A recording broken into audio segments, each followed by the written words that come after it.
Alright guys, welcome back to some more Warno. Today we're going to be doing a new guide on MNAD. I'm going to be running through all of the units, some deck builds and some ideas for the division so you guys can get a better handle on how to play it. Let's dive right in. So, starting off with logistics. We've got a 1-1-2-3-3 AP slot layout, so not the best, but we can still fit a decent amount of stuff in here, and especially what we need. So we're going to run through all the options. First of all, we've got the Cracker Mun.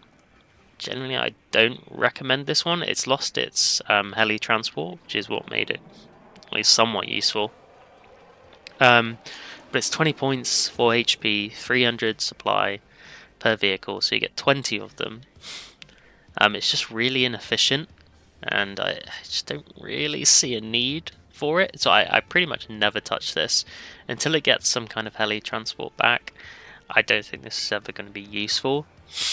Your probably better option in terms of what you're picking might be the ATMP cargo, which is essentially the same thing, but it's forward deploy. It's 5 points more expensive, but you do get forward deploy with it, which can be useful.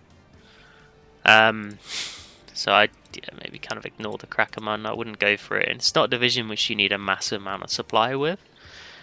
So generally I don't recommend these ones, just how inefficient they are. Moving on, we have the Rover 101 FC supply, which is kind of a pretty standard supply unit here. You got 500 supply per vehicle. They've each got 5 HP. You get 12 per card at 25 points. It's kind of the bog standard supply of the division, and I would pretty much recommend bringing this every single time. And then we have the Unimog. This is the forward supply option as well. You get 750 supply per vehicle, 8 per card at 35 points, a little bit more expensive. And this, I think, is kind of the more useful for deployed logistics if you want to push it up with your units, because you're carrying a lot more supply. It's only 35 points. I mean, you know, for instance, right, if you want to bring in the ATMP cargo, you can bring in 2 of the ATMP cargoes and you'll get 600 supply for 50 points. But you spend 35 points, you get 750 with the Unimog. Obviously you can't spread it out as much and stuff, but you don't really need to spread it out that much on the opening. So I think the Unimog is just way more useful.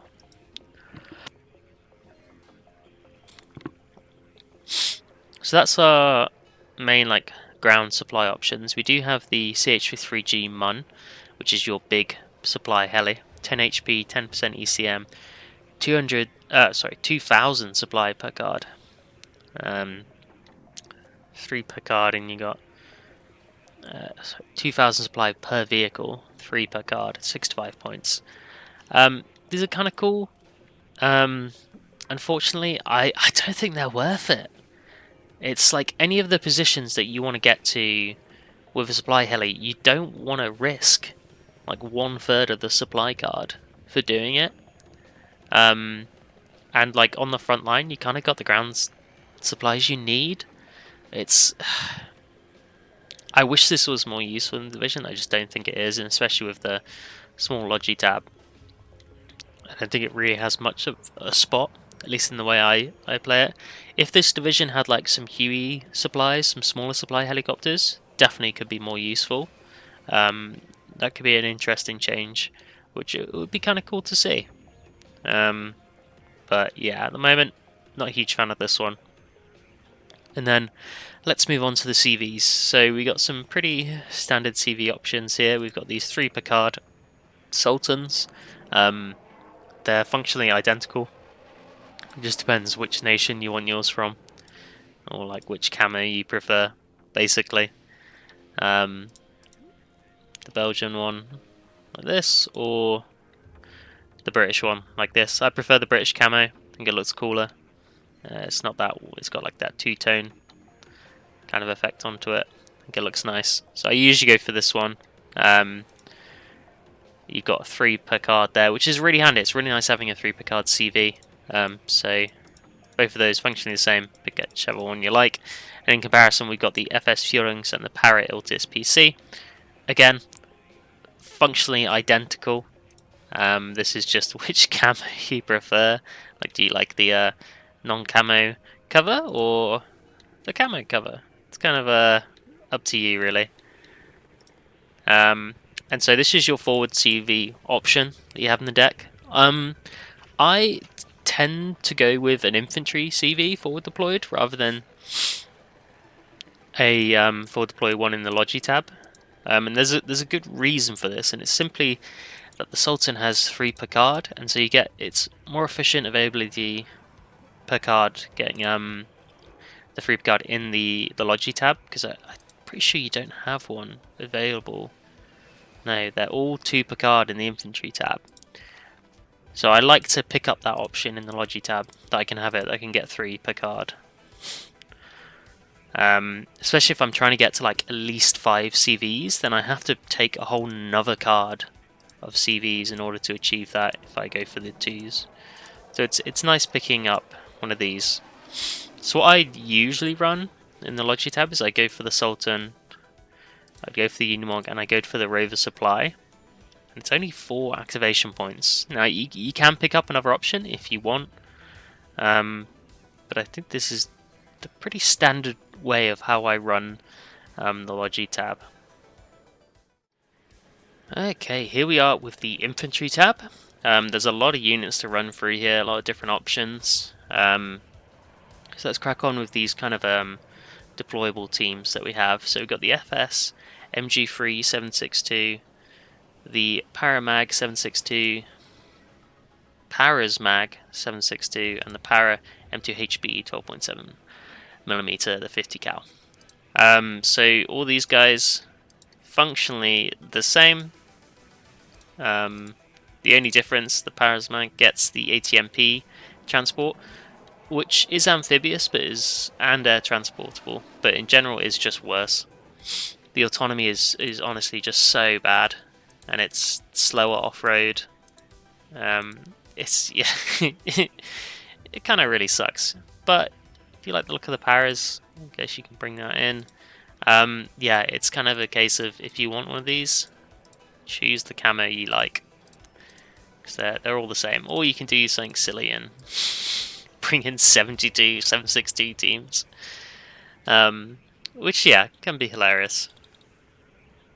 And then you've got the 50 cal, Para 50 cal, which is pretty nice. All of these being forward deploy, and you get 1-3 vet level, does make them a lot more useful.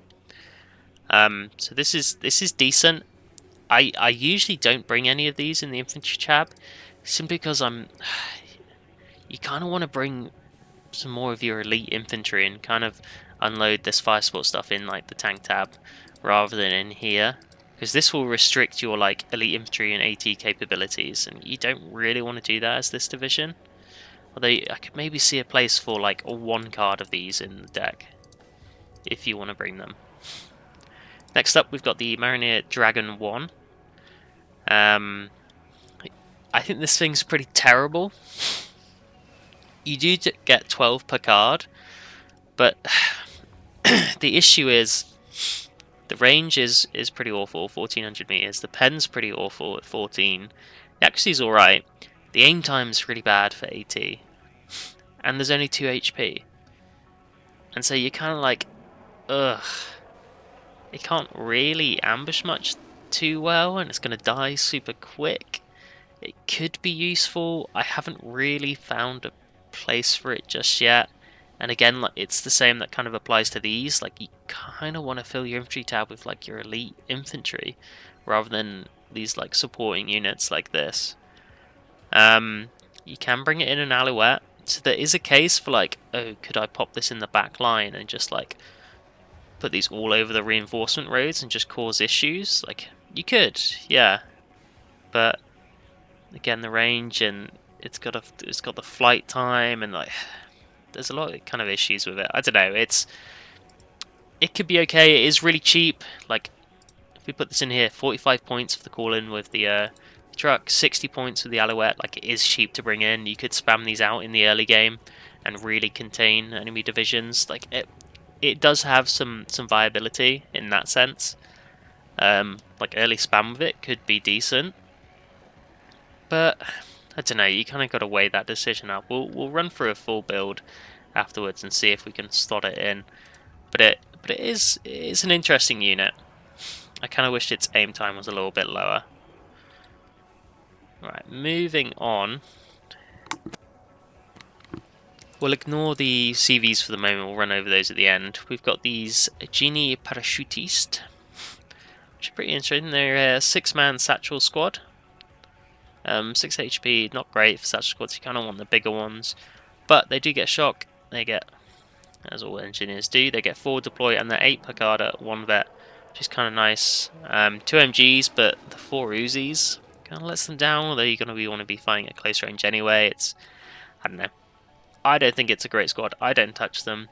I think you've kind of got the infantry to fight in close range anyway, but they're not 100% necessary, and they are going to be competing with these Power Engineers and FS Pioneers.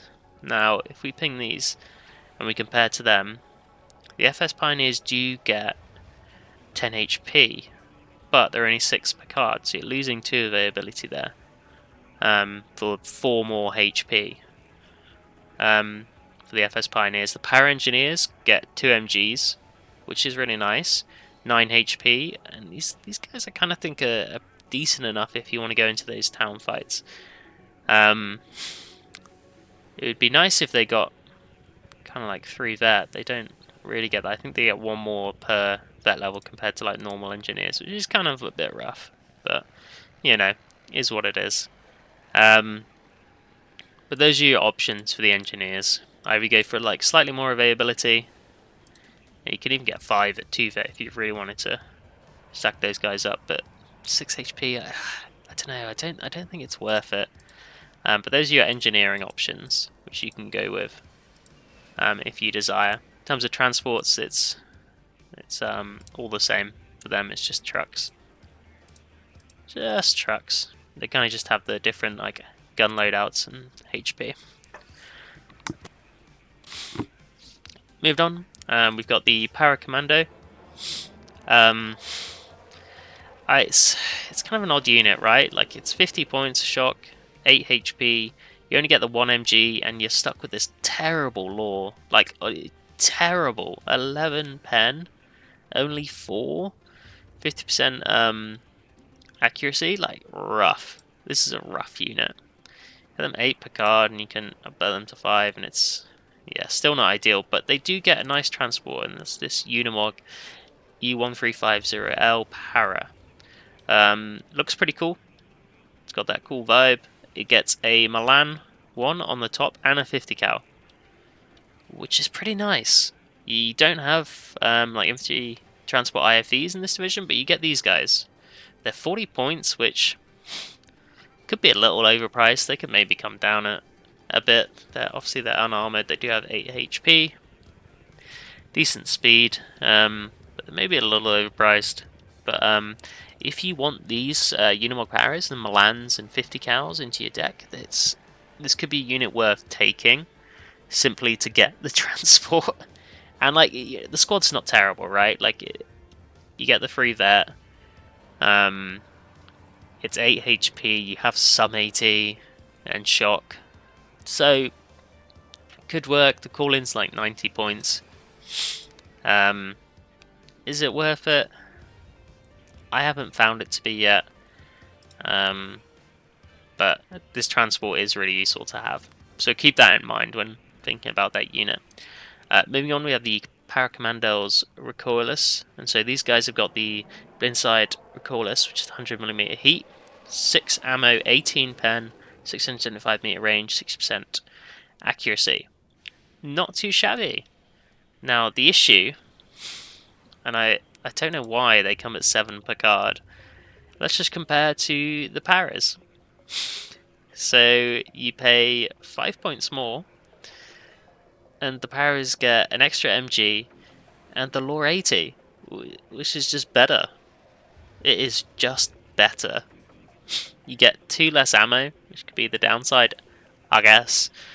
But you get 2 more pen, you get 75 more meters range, and you retain the accuracy at that range. It's like, why would I take the Paracommandos? Especially when they lose availability per guard. I don't understand. They don't even get like the nice transport.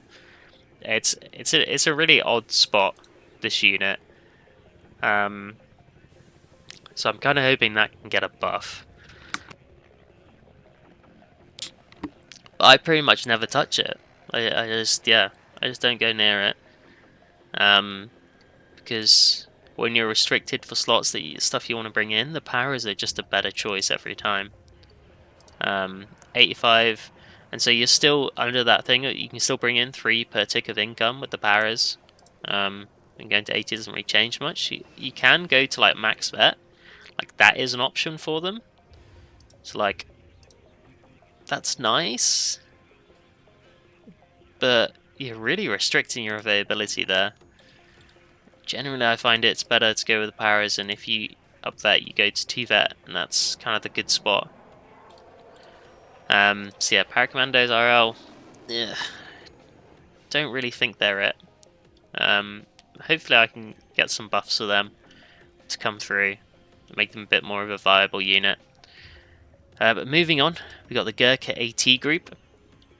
I think these guys are great. I get so much value out of this unit, considering it's only 40 points. Might be a little bit expensive compared to other AT squads. They could get a buff. Like, it'd be nice for them to have a bit higher HP.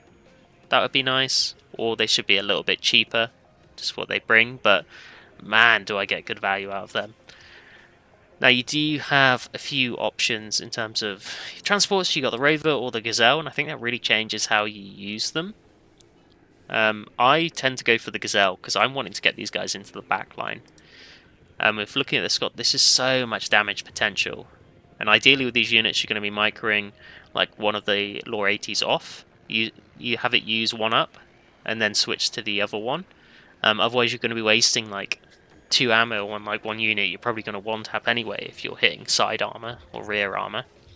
So generally, I would say just like turn one off, and then you want to be microing that back and forth. Hopefully, you capture supply, and then you're free reign. If you do capture a supply, or you have supply with it, I'd turn both on. Supply cost isn't too much, and you just want to confirm kills quicker.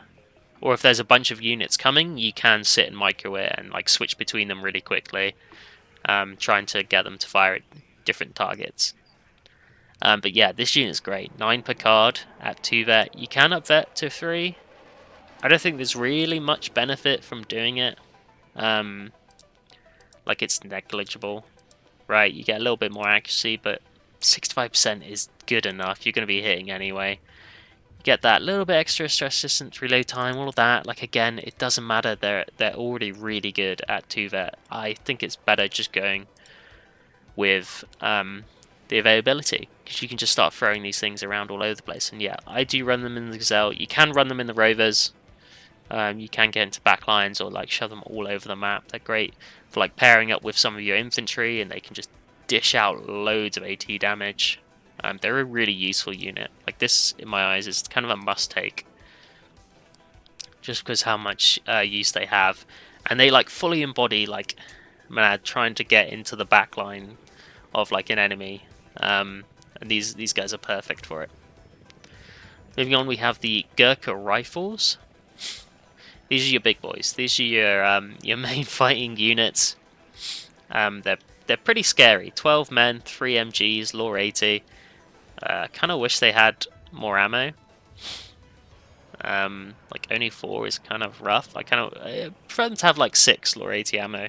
Like, they are a big squad. I think like they should be kind of allowed that. I know like 13 men get 6 ammo. I think 12 should as well. I think that's like a good enough cutoff point. Like 12 HP, like, come on. 85 points, they are expensive.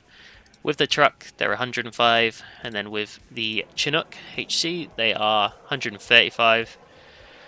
So yeah, expensive units, but they are good, and you got good availability. So 6 at 2 vet, and then you go up, you got 4 at 3 vet. Now, what I would usually run is I usually don't bring that many of these in, simply because they're expensive and it can lose tempo. But when you need them in like an infantry fight, they are really good and obviously very survivable. So I'd usually go for, like, if I'm bringing them in Chinook, I'd go max vet. It's expensive, you're not going to be spending too much on it. Chinook's nice for quick transport, but like, yeah, it is a big hit on your tempo with that cost. So I max vet them, make sure that hitting tempo is worthwhile, and make sure they're performing at their best with that maximum veterancy, with shock and resolute. Like, oh, these are spicy. And then the ones in the trucks, I usually just leave them at 2 vet. It's more affordable, 2 per income tick. You can kind of bring them out a little bit quicker. So I think that's worth it like that. Yeah, I'd usually bring 2 cards of these. They're your mainstay. They're honestly, they're so good and they're so important in infantry fights. You just have to be careful with them in terms of like not bringing them out too early, or like making sure they're not just a target for bombers or arty all the time. You do have to be careful because you can lose this squad easily, and that can damage your tempo quite considerably. But yeah, that's the Gurkha rifles. Moving on, we've got oh, I forgot about the Milans. We'll go over them in a second. We've got the Gurkha Rover Wombat. This is not worth it at all in my eyes. Like 6 availability. Like it's just bad. Like it really is. You can air transport it, but like I'm not spending 95 points on that.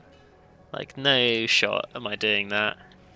Like base actually for it at 2 vet is 45%. Rough. You go to max vet and get 50%. Woo, but you've got 4 per card. Like I don't. My general view is just don't touch this unit. It's not very good.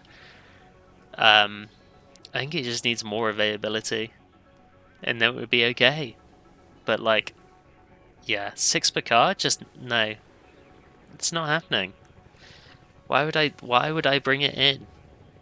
It's such a susceptible platform. It's getting one-tapped by so much stuff. Like, kind of like, it could be alright, like fire support, but like, you kind of like, fuck it, I'll just bring the Marinir Dragon. I get fucking 12 of those, and it's cheaper. Like, you get the mobility, which is nice, but yeah, this thing just not worth it. Don't touch it. Don't do it. Moving on, we got the Marinir squad here. This is pretty interesting squad. I do like to bring them. 10 HP, you get an Uzi. For some reason, you get the 6 Vows, 2 Saw Fallows, light support weapons, and then you get a Mag medium MG. So 3 MGs, really nice. You get 8 out of that 1. No AT, obviously, but it does make him cheap. Only 45 points. And so with that, they're great for infantry fights. Just getting 3 MGs out cheap. I usually go up to 2 vet just to make sure they're good in those infantry fights and they've got a good performance. They do have Resolute, which is nice. You can bring them in the truck for 65 total points, or bring them in the Huey UH1G for 40 points, brings it up to 85. You're still in that 3 per minute of income that you can bring in. And if you do want to, like, you can look at spamming them out like that, right? And keeping them at base vet in like the Huey or something. Or even like the truck, and you can just spam them out into towns and stuff like that, and they do a pretty good job. I generally like to keep them at 2 vet, make them a bit more elite. I switch between the transports. Sometimes the Huey's useful, sometimes it's not. I kind of switch between. It's nice to have stuff quick to the front line, and usually when you're MNAD, your fights are sometimes far away or just kind of all over the place. So the Huey can be useful for that. It obviously can be dangerous as well. There's more risk with it. But this Mize is a good unit. It's great for putting into infantry fights, pairing it up with, say, for like instance, a Gurkha AT group. Like these two together, great combo. And the combination only costs 85 points, right? So that can work pretty nicely. Moving on, we've got the Paragun group, which is 50 points, 3 assault rifles, 3 MGs again, really nice, and you get a Carl Gustav. with 6 ammo. These guys are pretty handy. The 6 HP can be a little bit rough, but 3 MGs. And so these can sometimes be really nice to bring in as like your main like infantry to kind of spam out. Again, you can go up to 2 vet because you get 6 per card at 2 vet with the 3 MGs. Really nasty for people to try and deal with. So these guys are a solid unit. You get the Rover, the ATMP, and so usually what I do is, and we can look at the powers now as well.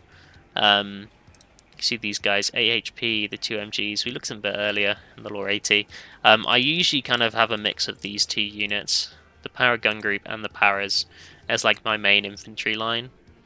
They're both just really good squads with good AT and good amount of MGs and HP. So I'd recommend both these. These guys do get the ATMP. Really, I don't know why you take it. It's a piece of shit. Just stick with the Rover. It's just quicker. And the amphibious needs are very rare. Yeah, so that's the power gun group and the powers. Get slightly more availability on the power gun group, which makes sense. Low HP, so you can get that better vet curve if you want one more at 2 vet or one more at 1 vet. They're both worth bringing. Yeah, pretty good. Right, moving on. We'll save the Milans. We've got the FS Pioneer and the Para Engineers, which we went over earlier. Both really good units. And then we've got the FS Jaeger. The FS Jaeger they're overpriced. That's how I put it. The Panzerfaust 3 is really nice. 21 pen. Shouldn't this have tandem? I swear the Panzerfaust 3 is tandem. Maybe it doesn't. Anyway, 21 pen is really nice. But most of the time the lore 80 is kind of good enough. The only time the Panzerfaust 3 comes into play is like that 7 armor threshold, sometimes for side armor stuff, and sometimes for front armor, I guess. If there's anything at 7, I don't think there is. It's got to be 14 difference for heat. So it's, yeah, it's good. The accuracy's good. You know, fire rate's good, but the lore 80 has more range, less accuracy, but like lore 80 is good enough for most of the case in my times, and it's just more expensive to bring the FS Jaeger in. They're 6 per card versus the 8 per card for the Paras. Like, it's just like, no, you just never touch these units. Which is, you know, a bit rough, but I think they're kind of screwed over because they're in 2nd Panzer, and you don't really want to be giving a full, like, mechanized division like 2nd Panzer, like 8 per card FS Jaegers, like that would be kind of cracked. Whereas, like, in this division, having, like, Paras at 8 per card and forward deploy, it's not too much of an issue. So yeah, they kind of lose out a bit. At least their price could be decreased. It shouldn't be 70. It's a bit much. And then moving on, we got these ATGM teams. So we got the Milan 1. You all know what the Milan 1's like. 8 per card at Vet 1. Really nice, handy for dealing with like cheap fire support as this division, which you do need. So I think this is really useful. And you also get that Unimog power transport we were talking about earlier. So an extra Milan 1 and a 50 cal. This combination I think is great. So it's 90 points, but you get your 2 Milan 1s, you get a 50 cal, and it's all at Vet 1. You can put it up to Vet 2 if you want, 5 per card, which is nice, but I think the availability is better, in my eyes at least. I kind of want to saturate with numbers, these guys. And this is where like something like Mariner Dragon 1 kind of falls out, because it's kind of doing the same role, but just worse. It is cheaper, so you can get more out, but like 90 points for like 2 Milan 1s? Yeah, I'm going to take that deal. I'm going to take that deal. And then next up we've got the Milan 2s. So this one we get the Rover and the Gazelle transport. So air transport. It's kind of nice, but risky. The Milan 2, and then we get the FS PALR Milan 2, which just has the Iltis, but you get 3 vet. So this is the instant winner. It's slightly more expensive than the Milan 2, but the 5 points is worth it. You take that every time. It's just better. Like that veterancy, like that 3 vet, so important for ATGMs. You can even put this up to 2 vet. This can perform much better for you. So yeah, I mean, look, you've got to be at 4. You go up to 2, you're like half the availability. It's brutal. So yeah, I'd stick with the Milan 2. If you want to heli transport it, get your Gazelle from your Gurkha AT group, or like the UH-1D from your Mariners, and just switch out the transport when you spawn it in. If that's what you want to do. It's easy enough. It's going to be way better rather than going with this Milan 2 card. Just don't touch that one. Finally, we have the CVs. So, in terms of CVs, let me just put them all up at the top. Is that all of them? Good Gecko Rifle leaders. So, you do get a fair amount of leaders. We'll run from left to right. So, we've got the Commando Para. Commando. Odd. 8 HP. You have some AT, not great. Obviously, 11 pen. And you have smoke grenades. Really useful. It's 100 points. You get the forward deploy and shock. Forward deploy is pretty nice to have.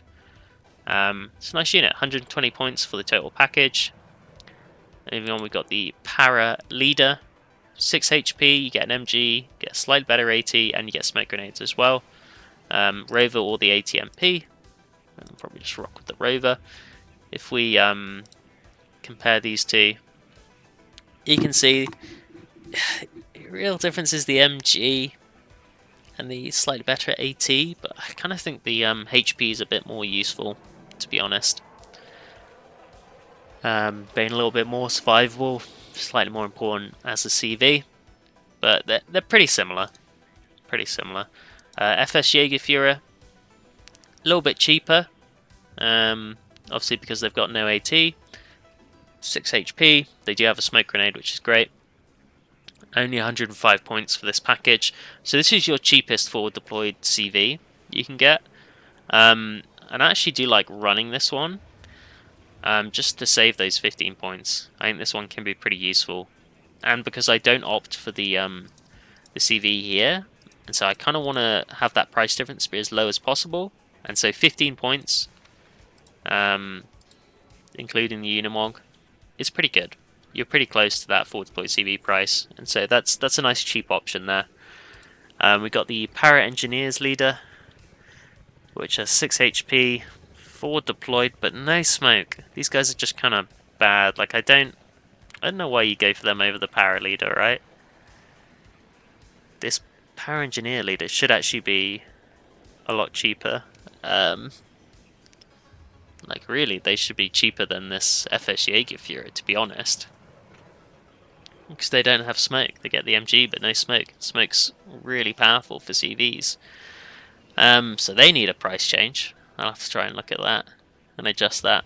Yeah, you literally just go for the Para Leader. Or the FS Jägerführer, which is just cheaper, like 15 points. Yeah, this unit doesn't make much sense. We got the Gurkha Rifle Leader, which again 6 HP. I mean, it's functionally a copy of the Para Leader, right? It's the same. You lose the airborne trait, you gain Resolute, you have Rover, and you have a Chinook transport. So this can actually be handy if you want a like heli CV, or heli infantry CV that you can use later on in the game, or push in with your infantry. Could work.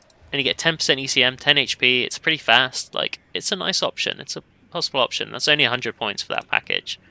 For the unit in general, you get 2 cards for them. Kind of nice if it had more HP, similar to like the Gurkha Rifles. Not that much HP, but it could be cool. We've seen units like it before. But yeah, it's the same as the Para Leader, basically, the loadout. Just cheaper. So let's build our infantry tab. Let's do it. So I think the main things you want to make sure you have in are these Milans. right? And you get Unimog, and then I usually go for the FS Jägerführer. Those are the main things I definitely want in. So I get those in straight away, know I've got them. And then you've got a lot of options of how you want to build the rest. So I usually go for the Gurkha AT group. The backline action I think is too good to ignore. You can grab your Gurkha rifles, get one in the Chinook, we'll upvet them. Mariners I think are great for that anti-infantry and they're cheap. Let's put them in the UE and let's upvet them. And you can see, right, how quickly your infantry tab starts to fill up. And you're like, oh, fuck, I've only got 3 slots left to actually put some infantry in. Like your main like standard infantry line. So that's kind of where I'm like, oh, I'll grab the paras and then do I go for a para gun group maybe, or do I feel like I need more than just like 5 CVs because you don't get any CVs in the tank tab? And so you're like, oh, maybe I don't bring that. Maybe I go for like the Gurkha rifle leader, right? And I get the Chinook with that. So you have 7 CVs overall if you're bringing the Sultan in. And yeah, and so it's kind of weird, right? You start to realize that actually you don't have that much infantry in this division because you need these like Milan options, and you can be like, maybe I get rid of the Milan 2 and kind of rely on other stuff to kill like the heavy tanks. You're like, okay, all right, frees you up a little bit, but you're still like, they've got like 3 squads of like the mainline infantry, and that's when you're like, fuck, how much can I up that? Do they both up there, or like just one? Do we keep that base vet? Like it becomes tricky because you need like units in here, and these slots are cheap. They're not the cheapest, but it's 12 AP to fill the whole tab, so you are putting up some costs at the end here in these last 2 slots. But it's a little bit rough in some ways. If you want to play MNAD the way like MNAD's designed to be played, and like going for the backline, you need like these kind of special units and stuff like this. You kind of lose out on a lot of this infantry potential in the division, which, and like these MG teams, do you feel like you can fit them in there? I don't really feel like that. I can like sacrifice one of these maybe, but then I'm spending more AP trying to fit in another CV here. So if we like just fill in what we've got, for instance there, that's free AP. I'm like, oh, fuck, okay. So I put that there, and then it's just spending more AP overall to get like one more unit into your infantry tab, and you're like, that's not really worth it. It's tricky. I find the infantry tab weirdly restrictive for MNAD. In that there's a lot of options which I think could be like handy, but like you just don't really have the space to go over like stuff that you need in the division. So I mean, it'd be kind of nice if you could get more than 10 infantry slots in a division, but hey. Yeah, so that's kind of how I would build the division. This last slot is like really like, I switched it around a bunch. I'm going to shove the leader in there because it's nice to have more than just 5 CVs. But there's other options, like if you want some engineers to help with the town fights and stuff like that. If you want the para commandos for this extra Unimog para transport.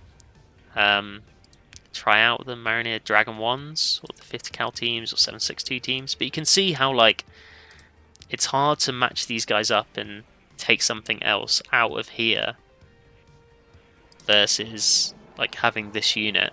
Like it doesn't really compete that well with the other stuff I have. And so that's why I find the infantry tab somewhat restrictive. And it's especially weird, right, when you compare to like mechanized divisions. And so like if you look at 79th, right, and you're like, cool, infantry tab shouldn't be that great.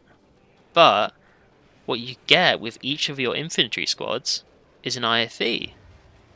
And the card efficiency for mechanized divisions in the infantry tab is insane. They're 9 per card.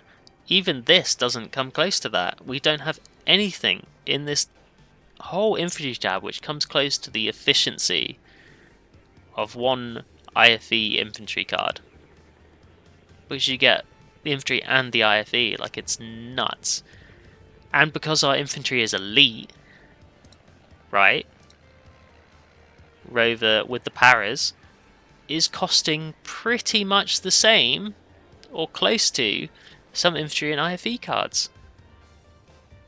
And so, like, you don't even gain that much tempo. You get the cell back, sure, but like you've got like half the amount of units on the field. Like, it's nuts. And like, it's just insane. Like, IFEs are too cheap and too available, and too efficient. Like, the cards are just too efficient, and this is where like infantry divisions lose out in the efficiency. Like, it'd all be nice if they had like some base vet units here, right? Where you could like, oh, I need like a spam card of something or some shit like that. Like, it's, don't know, it's weird. I find it a bit rough indeed. Anyway, that's the infantry tab, and a small rant about the state of availability in IFEs in the game. Alright, here we are, the artillery tab. So let's have a little look through. In terms of AP slots, we're going 1, 2, 2, 3, 3, 3. Not great, not the worst. We've got some options here. We've got a lot of mortars, got some 105s. And that's about the extent of it. The one really interesting unit, which I think is worth looking at first, is this Para L16 81mm cluster mortar. So the L16 Merlin. These guys are fucking great. I think they're a must-take. Like, every single time you take these, they are so good.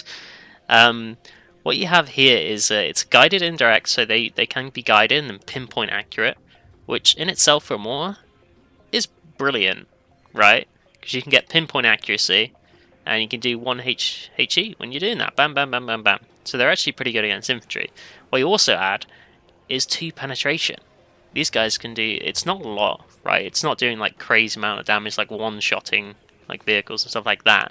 But you get 4, they fire very quickly, and you can do a lot of damage to a lot of units. You get 4 of these on target onto like a tank, you can really fuck that tank up.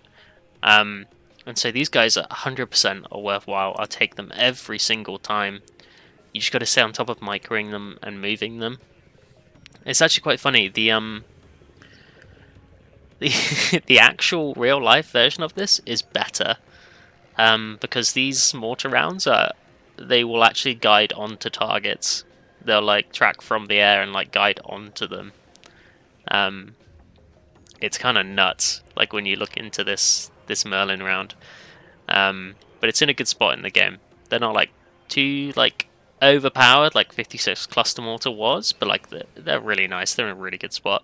So I would take this every single time. If you only take one arty piece, take this one, because you've also got it for like smoke, right? You can use it for smoke, you can use it for HE damage, you can use it for anti-vehicle. It's so useful. And yes, it's only 4 per card, but you do get it at Vet 1, so you get a slight increase on your stats.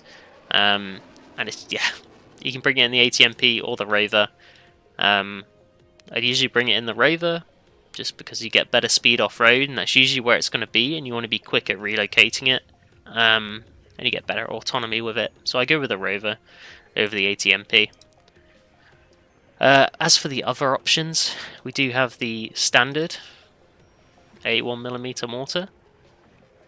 Don't take this unless you just want to like I have had a thought of a tactic is where you mix in these cluster mortars with these standard mortars, so they don't really know which ones are firing from where, and they don't know which ones to prioritize, and you can maybe try and keep your cluster ones alive a bit longer, but like if you're microing them anyway, you'll be fine. But that's a possible tactic. But I wouldn't really touch these ones. They are the same price as well. They probably shouldn't be the same price. Should probably be adjusted a bit. You do get some para 107mm mortars. 4 per card, you get 2 cards of these. Yeah, bit more HE, but no, you just take the cluster mortars over these, so I wouldn't touch these. You get the 120mm downpile mortars, again a little bit more HE, but again, you actually get less range on the 120mm ones, which is interesting. But again, I wouldn't touch these. If there's any more you're going to take, it's going to be this one, and I generally would advise against more than 1 card of mortars, especially when the tab is as expensive as it is. So we'll move on to the 105s. So you've got 2 options here. You've got the Para, or the L118 105. I don't find a need for forward deployed 105s, and so why would I take it? The same availability. The L118 105 is just better. So I take that one. 7k more range, which is really good for the dispersion of shots. It will like scale in more and a bit quicker, and so you can get more on target on a lot of stuff. So if you're going to bring a howitzer, I'd bring this one. You do get a Chinook transport as well. Bit expensive. I mean, really, the total package is 115, or you can bring in for 85, which is great for like bringing these things out quickly. So this would be the max like arty tab that I would run. Like just that. I wouldn't go anything beyond that. And a lot of times, sometimes I'll take this card out, and I'll just run with the mortars, because they do everything I need. But the 105s, they are useful. 105s are generally in a pretty good spot. You can support a lot of infantry fights. You've got quick reload, they can be quite responsive, and they're fairly cheap. So these can be pretty good as well.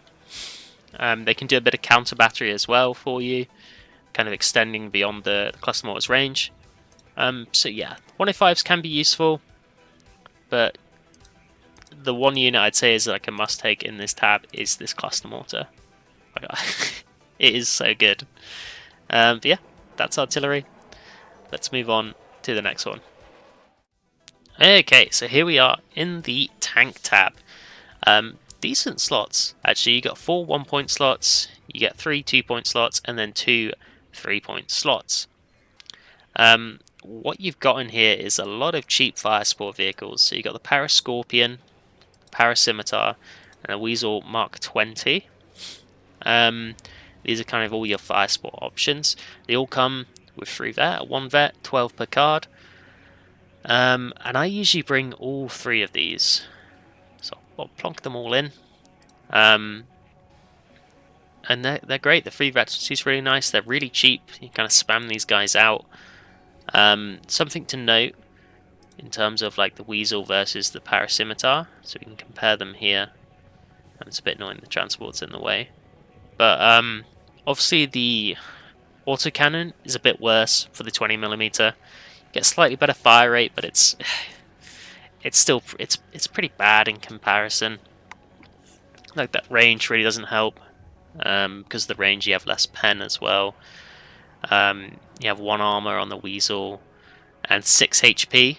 The 6 HP can be really rough, but they are a nice card. You do get good stealth, and you do get an air transport if you want. I haven't found this to be useful. I think it just makes it too expensive. You're paying 85 points to bring that in then, and it's just kind of rough. It'd be interesting to get these guys into a backline, but like I just don't think it's worth it for the call-in. In some ways, I think you're better off going with no transport and then just using a heli from like your infantry tab. Say like grab the Chinook or something and go and get one if you want to take it to the backline. I just don't think it's worth it in that transport. Now, as for these guys, you can up vet. I'd probably go with that. Something like that does work. Like the 2 vet does help these units out a fair bit with the fire rate and accuracy and aim time and suppression resistance and stuff like that. These 2 do have smoke, which is super handy to have. And then the Weasel Mark 20s, I'd keep them at 1 vet. They're 35 points, you just want to spam those out. But these you can go 2 vet. Depends on like if you're running out of them or if you want more of them, you go. If you don't find you're running out of them or you want a bit more impact from them, I'd up vet. Like you can kind of play around with that and seeing how you kind of work the division, how you play with it. But generally, I would bring all three of those. Mostly because you just lack that fire support. I was talking about it in the infantry tab, but you don't have that card efficiency with like IFEs and fire support that so many mechanized divisions get. And so I think this is the good way of kind of getting some of that fire support to help out your infantry. Moving on, we've got all the ATGM options. So let's run through these. We got the Weasel Totu. Again, you have the heli transport for that, but like total cost 125. Ugh. Don't like that. Yeah, but 6 per card. It's got good stealth. You get a Totu, really nice. No smoke, and the 6 HP obviously. That's interesting. You got the Cracker Toe. You got this little transport here. It's got the Ito on it. It's only 6 availability, which I think is a little rough. Like it to be a bit more, to be honest. Salvo length of 1. You get the free vet, which is nice, and the good stealth. You do get the heli transport, but again, put it up to 110, which just isn't worth it. You do get 2 cards of that as well. You get the striker. I think the striker is really good, and it's the only one here with a salvo length above 1, I believe. Yeah. So you get that 5 salvo length, which is really nice for engaging multiple targets or trying to, if you fire one off and someone smokes straight away, like, oh, you can already start engaging another target or engaging that target again if you move out. And for that instance, it can be really useful. It's got 2 armor, it's got smoke, it's fairly fast, at 10 HP. I think the striker is a really good option. Then we get the forward deploy ATMP Milan. I think this is pretty good. This is the one ATMP where I'm like, yes, we can fuck with this. You get the Milan 2, you get forward deploy, which is useful. Getting to positions early and having an ATGM in position to kind of help stuff out. Get a good amount of ammo, like 9. Yeah, this one's okay. 70 points. So what I usually end up running is this. I'd grab a Weasel for the Totu. It's pretty nice. I'd definitely grab a striker. And then you're kind of like choosing between these. I'll probably go with the ATMP if I'm bringing one. And it kind of depends how much ATMs you want to run with. You can run a lot, right? Like you can fill this tab up. It's just expensive on the AP. I just think some of the availability, like, you're just better off with the Land 2, I think, for the pen. I think the availability could be slightly better on this Cracker Toe. You know, like maybe up to 7 per card or something. 7 or 8, give you a little bit more. The forward deploy just has, I think, a bit more utility. It's more useful. So I'd maybe run this. You can switch some stuff out depending on your AP costs and stuff and how you want to go. But this generally works pretty well. If you're struggling with a lot of like heavy tanks and stuff like that, you can whack in more Totus. Yeah, you've got options for how you want to build this up. They're all kind of like a little bit unique. But I think this is a pretty standard way of how I run it. Yeah, let's move on. Let's go to Recon. So here we are, Recon tab. It's pretty good. Slots not the best in terms of like a division like this. I'd actually kind of prefer some more Recon slots. It would be kind of nice. But you get 3 1s, 2 2s, and 2 3s. We've got the Gazelle Recon Heli, very good optics, and then we've got the Scout AH1 Alarm, very good, and you get the AS11s, but only 3 per card at 60 points. AS11's not great, but having a heli with ATGMs out early for Recon can be useful. I don't really run it. I don't think it's worth the slots, just for how much other stuff you want to bring in here. Let's go over the vehicles next. So we've got the Scorpion, that good optics, mediocre stealth, and the Scimitar. It's kind of these are they can be good, but I kind of find it hard to justify them, especially when you go back to the tank tab, right, and you've got them here for a cheaper cost. Obviously, you don't have like the mediocre stealth and the good optics, right? But you can bring other Recon to pair with them, and you just kind of want the numbers. I don't think they're worth these slots in the Recon tab, and that's mostly because there's other stuff in here I think is more worthwhile. For instance, the LSV, 50 cal. Special Forces, forward deploy, comes at 3 vet, 4 per card. This thing is spicy. Oh boy, are these things worth having. You might be thinking like, oh fuck, only 4 per card? That's kind of rough, like the same as the Scimitar. But this thing with the Special Forces is going at 120 kilometers per hour. Because you get that 20% speed boost with the max vet Special Forces. It's not shown on here, but you do get it. And so you get this guy, and then you get the LSV Milan at 3 per card. And there's another forward deployed ATGM. Good stealth, very good optics. These things are so good. Like, so good. They have so much impact on the early game, especially these LSV 50 cows. This is such an important part of your opening. And I think they're worth taking pretty much every time. I was doubtful of the 50 cal vehicle, and I started using it more, and it has such a big impact. I think it's hard not to bring it in. So I think these two are like kind of must takes. They're very good. And then let's move on to the infantry. So you have the sniper. Snipers are good. I just don't think they're worth it in this tab. In this division. If there was like more slots, more cheaper slots, I could see them. I could see them coming in. But for the moment, to me, not worth it. And then let's go to the infantry. So we got this Patrol Para Commando, 4 HP. You get the law. You do get an Iltis 50 cal Recon, Para Spartan Recon. Now 6 per card. And so if you want like a cheap option with another 50 cal or just another Recon vehicle with some smoke, they're going to be pretty useful. It can be nice to have. 70 points for the total call-in. Pretty useful, but the squad itself, not great. Not too great.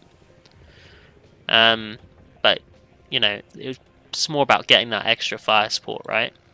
Next up, we've got the Eclairs Para Commando. These guys I actually think are they're kind of cool.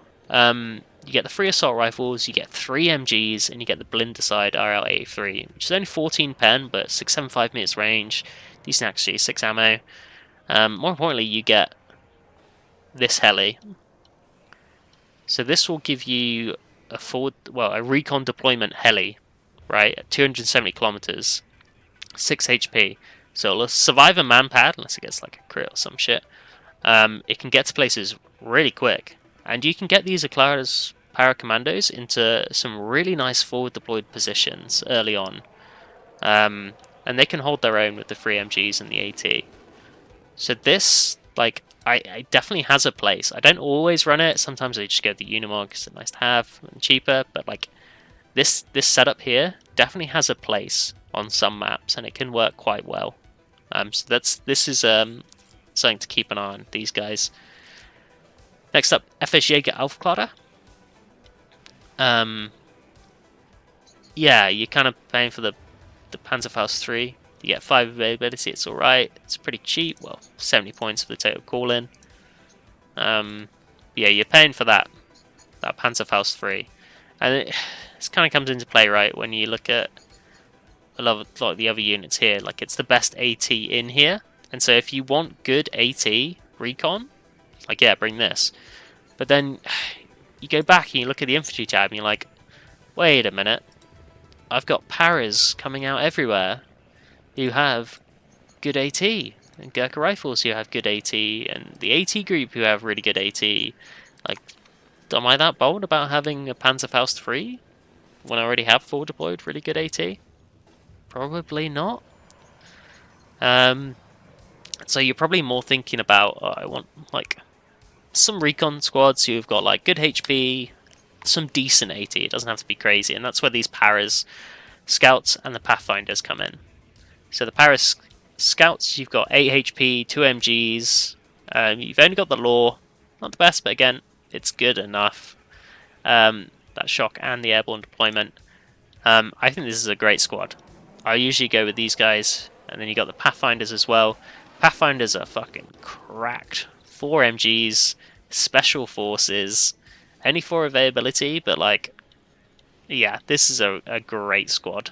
So what I usually run is the LSVs, Parascouts, Pathfinders. And then if I find I have the space for another slot, it's usually going to be these guys, the Aclara Paras Commandos, or it's like my flex spot. I might be like, fuck it, let's get some Recon Scorpions, or like the Scout AH1 Alarm, something like that. It's kind of like the extra slot you can do something a bit more interesting with, but like the 4 units in there, that's my baseline for how I run it.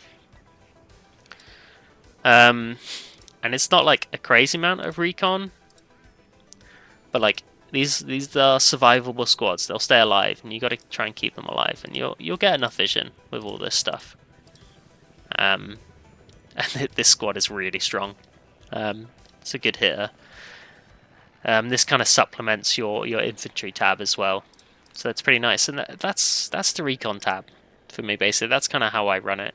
There's other options you could do, like if you want more of that Fitical or Recon Sport. If you find you're running out of Recon, right, maybe instead of going for the Aclaras, FS Jaeger, any of the other stuff, you go for the Patrol Paracommandos, and you get an extra Recon vehicle, right? So that's like 12 Recon just in that one card there. Super handy. So if you do find yourself running out of Recon, like you do have that option there to supplement and just get more en masse Recon for you. But I think that's the baseline for how I would run it. Let's move on to the AA tab. Okay, here we are in the AA tab. There's a few interesting options in here. So we've got the Javelin. First of all, comes in the Gazelle. A little bit annoying, it doesn't have a ground transport, but here's what it is. Put it up to 2 vet, 6 per card. It's pretty nice, those stat lines. But you're kind of restricting this tab, like 1, 1, 2, and then 3 3s. Like it's not the best. You've got to make some crucial decisions here. So that's the Javelin. You've got the Cracker 20mm, 6 per card. Like, I do not understand why this is 6 per card. It's like absurd. Like, this thing it's bad, right? It is bad. You get a heli transport. I don't want to be paying 90 points for this. Yeah, 6 per card. Like, why? Why would you take this? I don't understand. I do not understand. Don't touch it. Hopefully this can get a buff to higher availability, because it doesn't make any sense where it is right now. Especially when you look at stuff like the VADS, which has airborne deployment. You get 7 per card.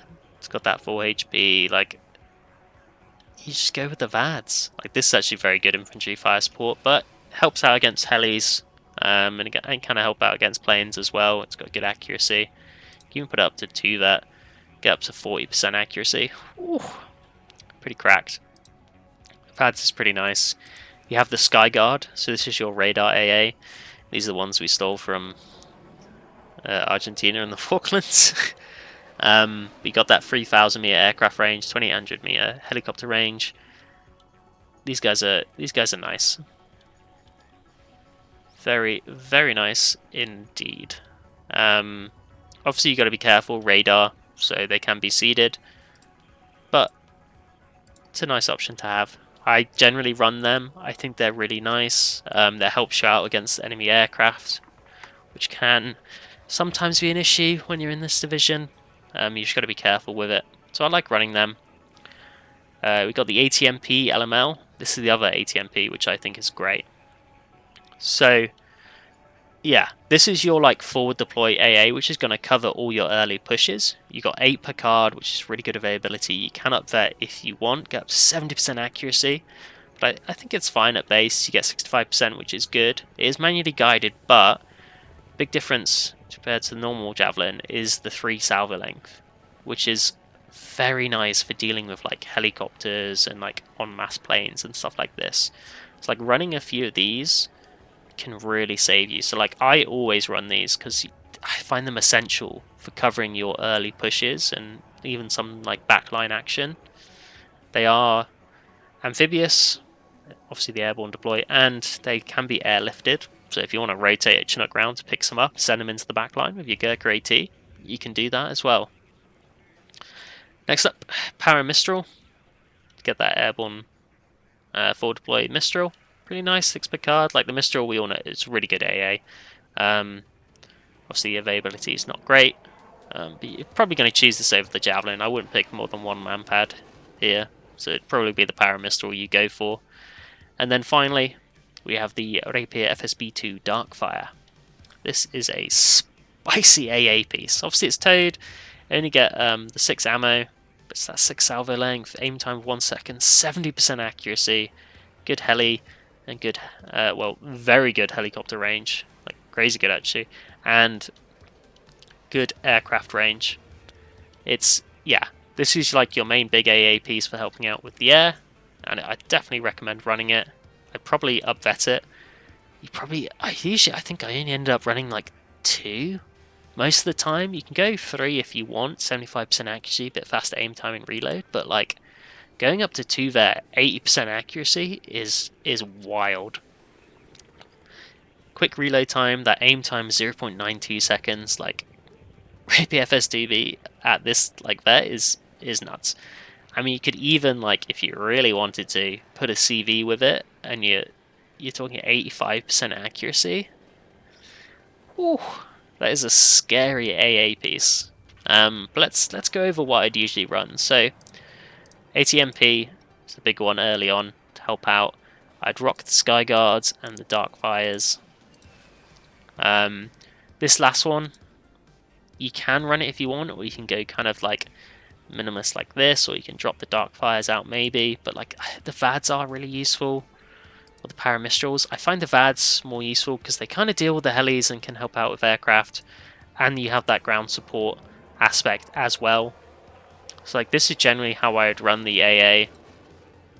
The ATMP LMLs are kind of your man-pads. Well, they are a man-pad, but just on a vehicle that you'd use. So you can rock like this. If you've got the VADs in, you can maybe even up-vet the Sky Guards to make them even better, or up-vet the VADs instead. But yeah, this is kind of the way I think I'd run it, or you drop the VADs out if you want to go like a smaller kind of tab. But yeah, that's the AA. Alright guys, here we are, the heli tab. 1, 2, 3, 3, so pretty restricted in terms of slots and pretty standard in terms of options. We've got the Lynx or the Beauparts. With the Lynx you get that 16 pen, or you get the Beaupart with that 22 pen. The big difference here is like the speed of the Lynx and the HP between like the two helicopters, and then obviously the missiles are different there. 16 pen, way better. The Lynx is a bit more survivable, and it's got slightly more ammo, but like the Beaupart is winning in this comparison. I think that pen is just so much better. Like the Lynx AH1 Helm, I'd like it to get more availability. Like only 16 pen on the launcher is pretty bad. Like going up to like 8 or something, I think could be more interesting for it. Especially in this comparison, like that's pretty rough. But onto these bigger ones, you've got the Lynx AH7 Helm and the Beaupart. So obviously the Beaupart gets the Hot 2, which has that 24 pen, which is very nice. The Lynx AH7 Helm stuck with the Ito. I think the pen is good enough here where it's like you definitely take the survivability and speed over the slightly better accuracy and more pen. Because the Beaupart is going to get one-tapped by man-pads, which can be really rough. The Lynx H7 is going to survive. That's the big benefit of the Lynx, is surviving man-pads. And if you can survive man-pads, you can keep it up for a lot longer, because you can take that hit and you can pull back, and you can go again. But the Beaupart, it's not pulling out. It's dead. So usually what I'd run here is just 2 Lynx H7 Helms, or even 1 card if I'm trying to save some AP slots. You can run the 2 there. Like I just think they're kind of the perfect survivability and pen that you need. They work well for me. I don't think the availability boost of 2 is worth it for the loss of 4 pen and 10% accuracy. Just not worth it in my eyes. So yeah, so I didn't really touch this one. If I was going to go for the cheap one, I'd go for this one with a bit more pen, but the slots, they're expensive. Don't think it's worthwhile. We'll leave 1 in there for the moment, and we'll go onto the air tab. Alright, here we are in the air tab. So, slot-wise, we've got 3 1-point slots, 3 2-point slots, and 2 3-point slots. We got some fun options in here. We'll go over the ASFs first. We've got the F-16 AA2 and the F-4F AA. Both these are shotgun fighters. F-4F AA is a little bit cheaper.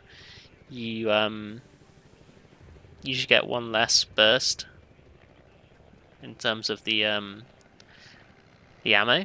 for the AA missiles, and that is the only difference that I can see. Obviously, these ASFs suffer from the bad autonomy that all NATO fighters suffer from, apart from the Tornado. Hopefully that gets fixed at some point. It is a big balance discrepancy between NATO and Pact, which does need to be sorted. But 20 points for the ammo. It's kind of rough. I kind of like to see the F-16A AT kind of come down in price. It's only a MNAD. Tough break for it there, really. It does have better agility, but come on. 20 points? That's kind of absurd. I'd like to bring that down for sure. But yeah, I usually take both because you kind of need them. If you don't have them, you can lose air supremacy, and you've got a lot of stuff in here which can really help you win a game.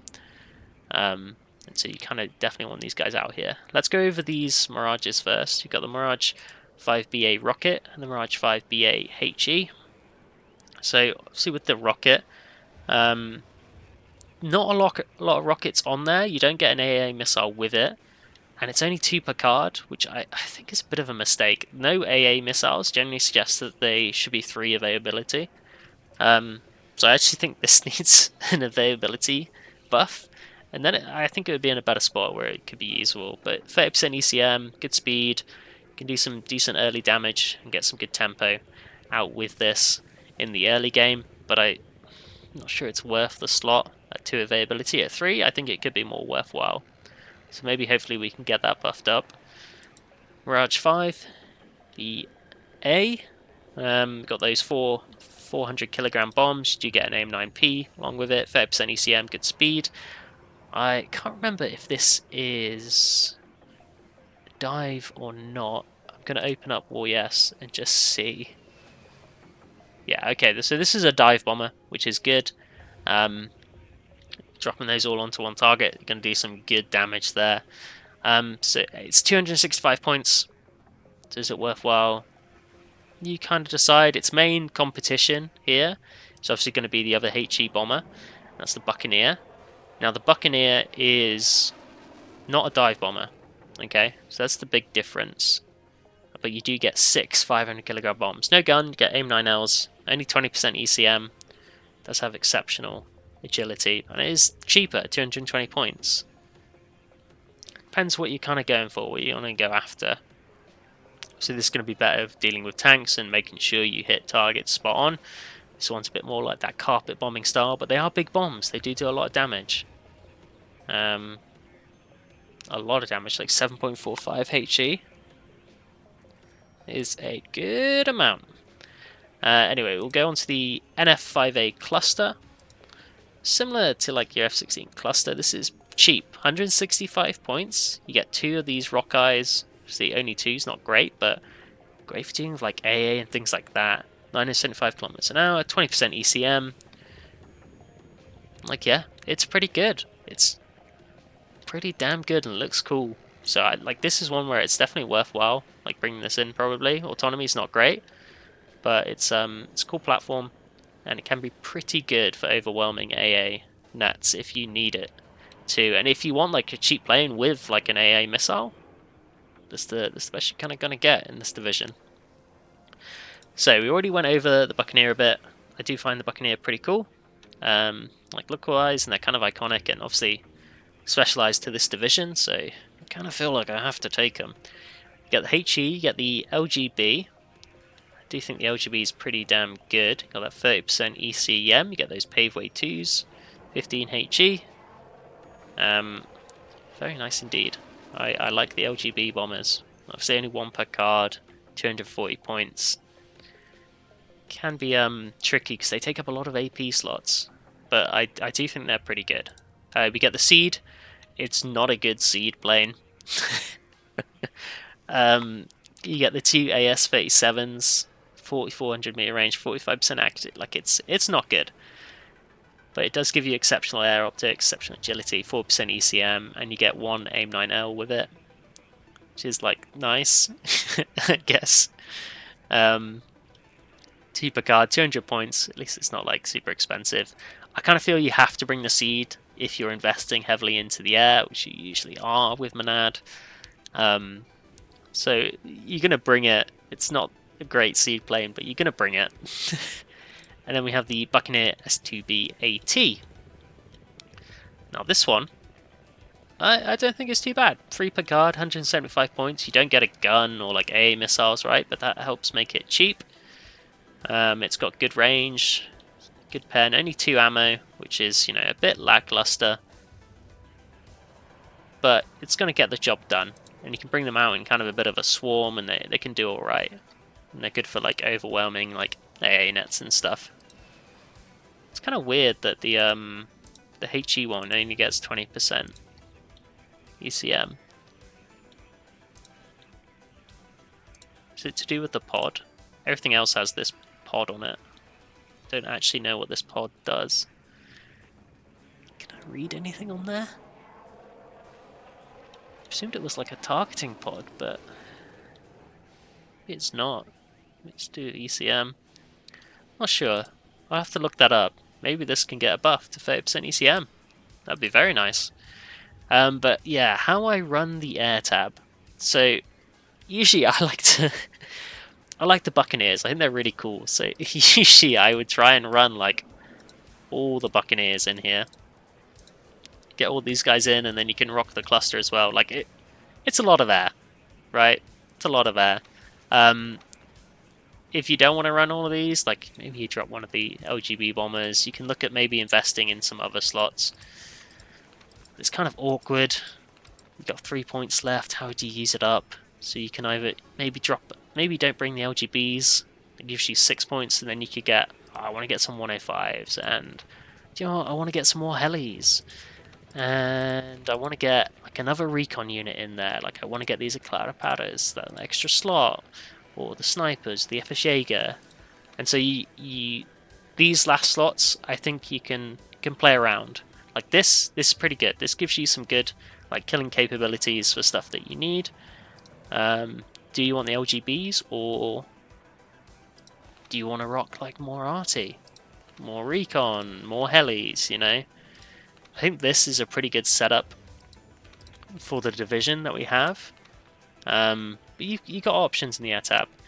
You got the Mirage, maybe you switch this out. Like, there's so many options with this air tab on how you want to run this, but usually I would invest quite a bit into the air tab. I think it's a strong point of the division. And it's important how the division plays. Like, you go really like quick tempo at the start. You want to put your opponent on the back foot, and then you can kind of overwhelm with air on top of that.